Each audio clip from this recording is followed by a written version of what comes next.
ಜನರು ತಮ್ಮ ಕಾರುಗಳನ್ನು ಆಕರ್ಷಕವಾಗಿಸಲು ಮಾರ್ಪಾಡುಗಳನ್ನು ಮಾಡ್ತಾರೆ. ಆದರೆ ಕಾರು ಮಾಡಿಫಿಕೇಶನ್ ಬಗ್ಗೆ ತುಂಬಾ ಕಟ್ಟುನಿಟ್ಟಿನ ನಿಯಮಗಳಿವೆ. ಹೌದು, ನಿಮ್ಮ ಕಾರನ್ನ ದೊಡ್ಡದಾಗಿ ಮಾರ್ಪಡಿಸುವ ಬಗ್ಗೆ ಯೋಚಿಸ್ತಾ ಇದ್ರೆ ಮೊದಲು ಅದರ ನಿಯಮದ ಬಗ್ಗೆ ತಿಳಿದುಕೊಳ್ಳಿ. ಯಾಕಂದ್ರೆ ನಿಯಮಗಳನ್ನ ನಿರ್ಲಕ್ಷಿಸೋದ್ರಿಂದ ನಿಮಗೆ ಭಾರಿ ದೊಡ್ಡ ದಂಡ ಬೀಳಬಹುದು. ಕಾರಿನಲ್ಲಿ ಕೆಲವು ಬದಲಾವಣೆ ಮಾಡೋದು ಕಾನೂನು ಬಾಹಿರ.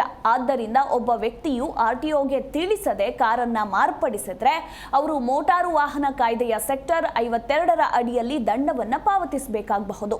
ದಂಡ ಮಾತ್ರ ಅಲ್ಲ, ಅಂತಹ ವ್ಯಕ್ತಿಗೆ ಶಿಕ್ಷೆಯೂ ವಿಧಿಸಬಹುದು.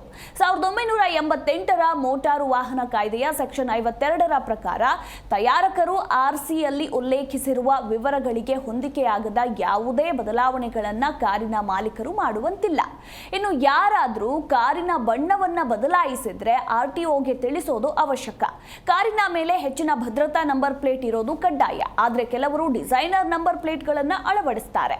ಅನುಮತಿ ಇಲ್ಲದ ಫ್ಯಾನ್ಸಿ ನಂಬರ್ ಪ್ಲೇಟ್ಗಳ ಬಳಕೆ ಕಾನೂನು ಬಾಹಿರ. ಇನ್ನು ಕೆಲವರು ತಮ್ಮ ವಾಹನಕ್ಕೆ ಒಂದೊಳ್ಳೆ ನೋಟವನ್ನ ನೀಡೋದಕ್ಕೆ ಅಗಲವಾದ ಟೈರ್ಗಳನ್ನು ಅಳವಡಿಸ್ತಾರೆ. ಆದ್ರೆ ಹಾಗೆ ಮಾಡೋದು ಕಾನೂನು ಬಾಹಿರ. ಅಂತಹ ತಪ್ಪು ಮಾಡುವ ಮೊದಲು 100 ಬಾರಿ ಯೋಚಿಸಿ. ಯಾಕಂದ್ರೆ ನೀವು ಸಿಕ್ಕಿಬಿದ್ರೆ ದಂಡ ಪಾವತಿಸಬೇಕಾಗಬಹುದು.